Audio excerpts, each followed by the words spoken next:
શ્રી ગણેશાય નમઃ મિત્રો, આપ સૌનું હાર્દિક સ્વાગત છે।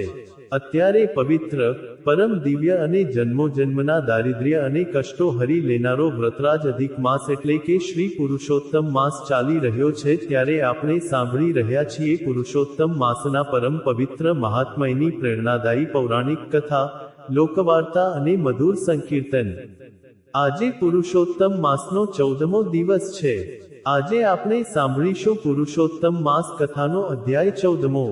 આ અધ્યાય આપણા બધા માટે ખૂબ જ ઉપયોગી છે, કારણ કે આ અધ્યાયમાં ભગવાન શ્રીકૃષ્ણ કામ્યક વનમાં પાંડવોને અને મહાસતી દ્રૌપદીને પુરુષોત્તમ માસ દરમિયાન કરવા યોગ્ય પવિત્ર સ્નાન, બ્રાહ્મ મુહૂર્તમાં જાગરણ, સંધ્યા ઉપાસના અને નિત્ય પવિત્ર નિયમોનું સવિસ્તાર વર્ણન કરે છે, જેથી સામાન્ય મનુષ્ય પણ આ વિધિ જાણીને પોતાના જીવનને ધન્ય બનાવી શકે। આ સાથે જ આપણે સાંભળીશું ધન, દોલત અને વૈભવના નશામાં અંધ બનેલા, સાધુ સંતોને ધૂતકારનારા અહંકારી રામજી શેઠ અને પ્રભુ વિષ્ણુની પરમ સાધ્વી, દયાળુ, પતિવ્રતા અને પવિત્ર પત્ની ગંગાની હૃદયસ્પર્શી અને ચમત્કારિક લોકવાર્તા। જો આપને આ વિડિયો અને કથા શ્રવણ પસંદ આવે તો લાઈક કરજો અને અન્ય ધર્મપ્રેમી ભક્તો તથા આપના સ્નેહી મિત્રો સાથે શેર કરજો। જો આપ પહેલી વખત આ વિડિયો જોઈ રહ્યા છો તો ચેનલને સબસ્ક્રાઇબ કરી લેજો, જેથી આવનારા તમામ 30 દિવસના નવા અધ્યાયોની માહિતી આપ સુધી દરરોજ સૌથી પહેલા પહોંચી શકે। ધન્યવાદ મિત્રો। દર 3 વર્ષે આવતો આ પવિત્ર પુરુષોત્તમ માસ માનવ જીવનના કલ્યાણ માટે ઘણો મહત્વપૂર્ણ માનવામાં આવે છે। ખાસ કરીને ભક્તિ, જ્ઞાન, વૈરાગ્ય, પાપ મુક્તિ અને આત્મશક્તિ પ્રાપ્ત કરવા માટે પુરુષોત્તમ માસ સમગ્ર સનાતન ધર્મમાં સર્વશ્રેષ્ઠ ગણાય છે। આ આખો પવિત્ર મહિનો સાક્ષાત ભગવાન શ્રી નારાયણને સમર્પિત છે, જેમાં જગતના પાલનહાર ભક્તવત્સલ ભગવાન શ્રીકૃષ્ણની વિશેષ ભક્તિ, પૂજા, જપ અને અર્ચના થાય છે। સ્વયં પુરુષોત્તમ ભગવાનનું વચન છે કે જે મનુષ્ય વિધિ અનુસાર શુદ્ધ અંતઃકરણથી મોહ માયા તજીને અને પૂર્ણ આદરથી આ માસનું સેવન કરે છે, કથા વાર્તા સાંભળે છે અને દીપદાન કરે છે, તે પોતાના આખા કુળનો ઉદ્ધાર કરીને અંતે અવશ્ય અક્ષય મોક્ષ પ્રાપ્ત કરે છે। તે ભાગ્યશાળી મનુષ્ય પૃથ્વી પર તમામ પ્રકારના ભૌતિક સુખ, સમૃદ્ધિ, ધન ધાન્ય, પુત્ર સુખ અને સર્વે સત મનોકામના પૂર્ણ કરીને અંતે પ્રભુના પરમધામ વૈકુંઠને પ્રાપ્ત કરે છે। પુરુષોત્તમ માસમાં નિત્ય વહેલી સવારે સૂર્યોદય પહેલા બ્રાહ્મ મુહૂર્તમાં ઉઠીને પવિત્ર નદી, તળાવ કે સરોવરમાં સ્નાન કરીને, હાથમાં જળ અને તલ લઈને તલની તિલાંજલિ આપીને સૂર્યનારાયણ દેવને તાંબાના પાત્રમાંથી અર્ઘ્ય દેવાય છે। સાક્ષાત સૂર્યનારાયણ દેવ, જે ભગવાન નારાયણનું જ પ્રત્યક્ષ સાકાર બ્રહ્મ સ્વરૂપ મનાય છે, તેમની આ દિવસોમાં વિધિવત 16 ઉપચારોથી પૂજા થાય છે અને પિતૃઓને નરકવાસમાંથી તૃપ્ત કરવા માટે તર્પણ પણ કરાય છે।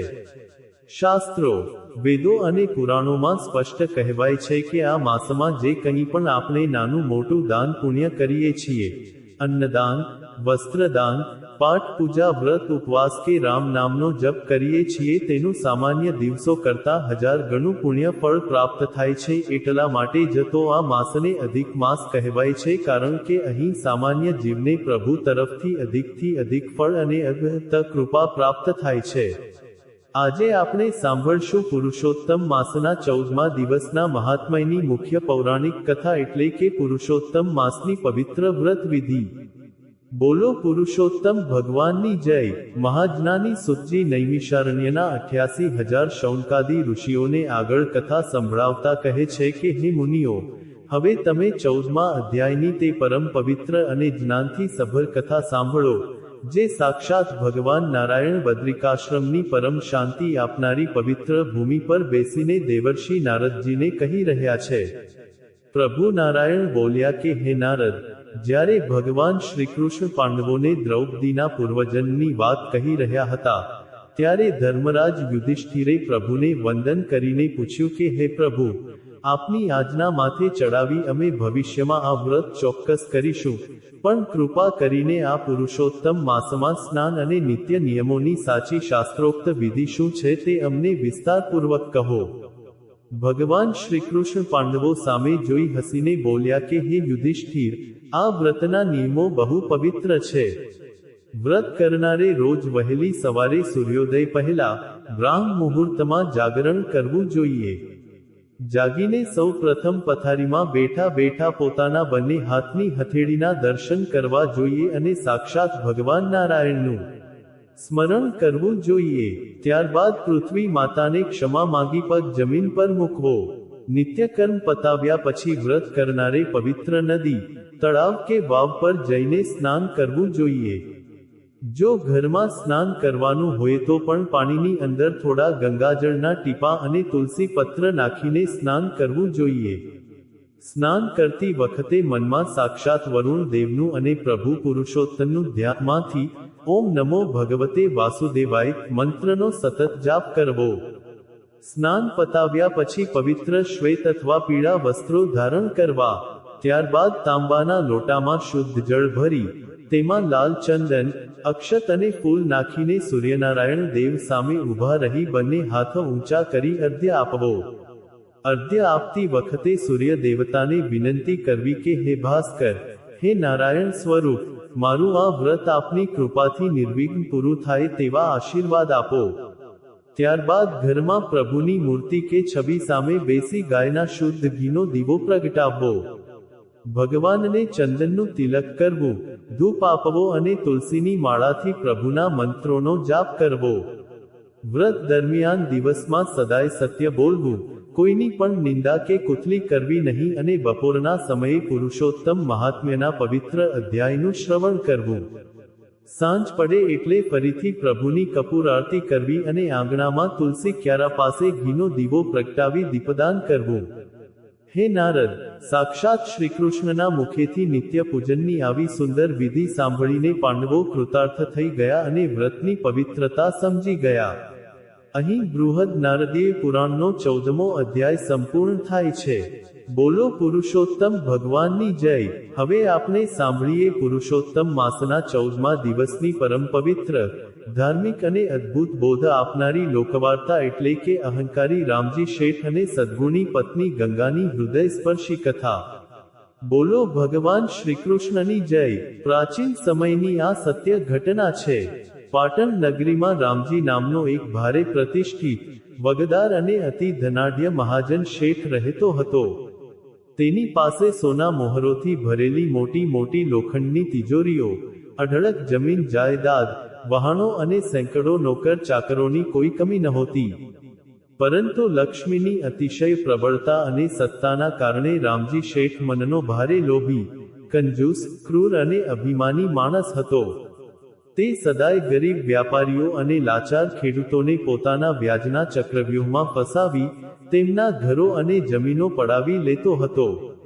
તેના મનમાં એવો ઘોર ઘમંડ હતો કે ધનથી મોટું જગતમાં કે આકાશમાં કંઈ નથી અને પૈસાથી ગમે તે માણસને અને તેના ભાગ્યને પણ ખરીદી શકાય છે. રામજી શેઠના ભવ્ય મહેલમાં ક્યારેય કોઈ ધર્મનું કાર્ય, પૂજા કે હરિ કીર્તન થતું નહોતું અને તેના ઘરના આંગણેથી ક્યારેય કોઈ ભિખારી, અનાથ કે ભૂખ્યા સાધુને અન્નનો એક નાનો દાણો પણ મળતો નહીં. તે સદાય રાડાપાડ કરી, લાકડીઓ બતાવી ગરીબોને આંગણેથી હળધૂત કરી કાઢી મૂકતો હતો. રામજી શેઠની પત્નીનું નામ ગંગા હતું. ગંગા પોતાના નામ પ્રમાણે જ અત્યંત મંગલકારી, ચરિત્રવાન, ગંગા જેવી પવિત્ર, દયાળુ અને ભગવાન નારાયણની પરમ ભક્ત સ્ત્રી હતી. તે નિત્ય સવારે વહેલા ઉઠી પ્રભુની પૂજા કરતી અને ગરીબોની આંતરડી ઠારવા માટે શેઠની ગેરહાજરીમાં નોકરોથી સંતાડીને અન્ન અને વસ્ત્રોનું ગુપ્ત દાન આપતી હતી. તે અવારનવાર રામજી શેઠના પગ દબાવીને, હાથ જોડીને રડતી રડતી સાચા હૃદયથી વિનંતી કરતી કે હે નાથ, હે મારા સ્વામી, આ ગરીબોને સતાવીને મેળવેલું અનિતિનું ધન આપણને ક્યારેય શાંતિ કે સુખ નહીં આપે. લક્ષ્મી તો ચંચળ છે અને અહંકારનો નાશ નક્કી છે. માટે આ પાપનો આ અહંકાર છોડો અને થોડું દાન પુણ્ય કરો, ભગવાનથી ડરો. પણ અહંકારી રામજી શેઠ પત્નીની આવી પવિત્ર અને જ્ઞાનની વાત હસી કાઢતો, તેને મૂર્ખ કહેતો અને તેનું ઘોર અપમાન કરી ઓરડામાંથી કાઢી મૂકતો હતો. સમય પોતાની અવિરત ગતિએ વીતતો ગયો અને રામજી શેઠના પાપનો ઘડો પૂરેપૂરો ભરાઈ ગયો. એક વર્ષે પાટણ નગરમાં અચાનક કુદરતનો કોપ થયો અને મધ્યરાત્રિએ ભયાનક વાવાઝોડું અને પૂર આવ્યું. આ ભયાનક આપત્તિના કારણે રામજી શેઠના તમામ મોટા અન્નની ગોડાઉનો, વ્યાપારની દુકાનો અને તેનો 7 માળનો ભવ્ય આખો આલિશાન મહેલ પળવારમાં જમીનદોસ્ત થઈ કચડાઈ ગયો. તેની ગુપ્ત તિજોરીઓમાં રાખેલું સોનું, હીરા અને અઢળક નાણું ઊંડા કાટમાળમાં દબાઈને સદા માટે ગાયબ થઈ ગયું. જે લોકો શેઠ પાસેથી લાખો રૂપિયા વ્યાજે લઈ ગયા હતા, તેઓ પણ આ આપત્તિમાં કાં તો માર્યા ગયા અથવા રાતોરાત નગર છોડીને ક્યાંક દૂર ભાગી ગયા. માત્ર એક જ રાતની અંદર અબજોપતિ રામજી શેઠ રસ્તા પર આવી ગયો. તે સાવ કંગાલ, ભિખારી, એકલો અને નિરાધાર બની ગયો. આટલો મોટો આઘાત, સત્તાનો નાશ અને ધનનો વિનાશ રામજી શેઠ જીવતે જીવ સહન ન કરી શક્યો અને તેના મગજની નસ ફાટી જતાં તેને ઘોર લકવો મારી ગયો અને તેના શરીરમાં ભયાનક કોઢ નીકળ્યો. તેનું અડધું શરીર સાવ નકામું અને કાળું થઈ ગયું. આખા શરીરમાંથી પરુ નીકળવા લાગ્યું અને તે બોલવા ચાલવા માટે પણ તદ્દન અસમર્થ બની પથારીવશ થઈ ગયો. જે શેઠની આગળ પાછળ હજારો નોકરો હાથ જોડીને ફરતા હતા, તેને આજે વનમાં પાણીનો એક ઘૂંટડો પાવા વાળું પણ કોઈ સગું વહાલું નહોતું બચ્યું. તેના તમામ સગા સંબંધીઓ, ભાઈઓ અને સ્વાર્થી મિત્રો તેને આ ભયાનક રોગ અને ગરીબાઈની હાલતમાં છોડીને પોતાનું મોં ફેરવી ચાલ્યા ગયા. આવા કપરા અને ભયાનક સમયે માત્ર તેની વહાલી, પવિત્ર અને પતિવ્રતા પત્ની ગંગા જ તેની પડખે મજબૂત ઢાલ બનીને ઊભી રહી. તે નગરના છેડે એક નાની પાંડાની ઝૂંપડી બનાવી પતિને ત્યાં લાવી. તે નગરમાં લોકોના ઘેર જઈ વાસણો માંજીને, દળણા દળીને, મજૂરી કરીને જે 4 પૈસા લાવતી, તેનાથી પતિની દવા અને પાટો કરતી અને તેને પ્રેમથી સાચવતી હતી. રામજી પથારીમાં પડ્યો આખો દિવસ દર્દથી તડપતો હતો, આંસુ વહાવતો હતો અને પોતાના અહંકાર તથા પાપોને યાદ કરી અંદરથી વ્યાકુળ થતો હતો. સમય જતાં તે જ સમયે પૃથ્વી પર પરમ પવિત્ર, સર્વ પાપનાશક, અક્ષય પુણ્ય આપનારો શ્રી પુરુષોત્તમ માસ અધિક માસનો શુભ પ્રારંભ થયો.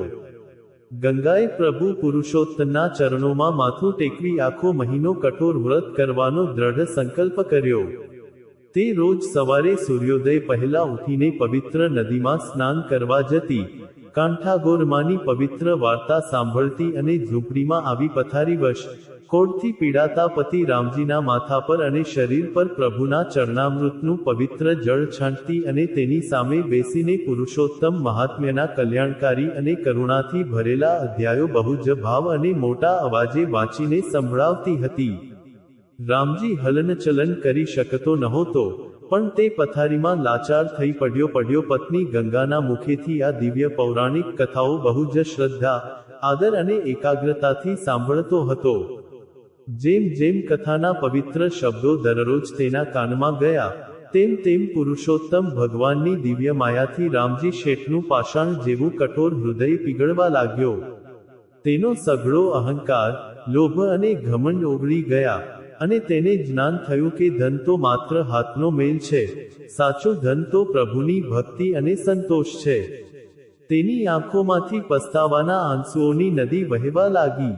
તે મનોમન પ્રભુ નારાયણની ક્ષમા માંગવા લાગ્યો કે હે દીનદયાળ, હે કરુણાનિધાન, મેં આખી જિંદગી ગરીબોને સતાવ્યા, ખેડૂતોની જમીનો છીનવી, સાધુઓનો અનાદર કર્યો, પવિત્ર પત્નીને મારી, મને મારા પાપની યોગ્ય સજા મળી છે.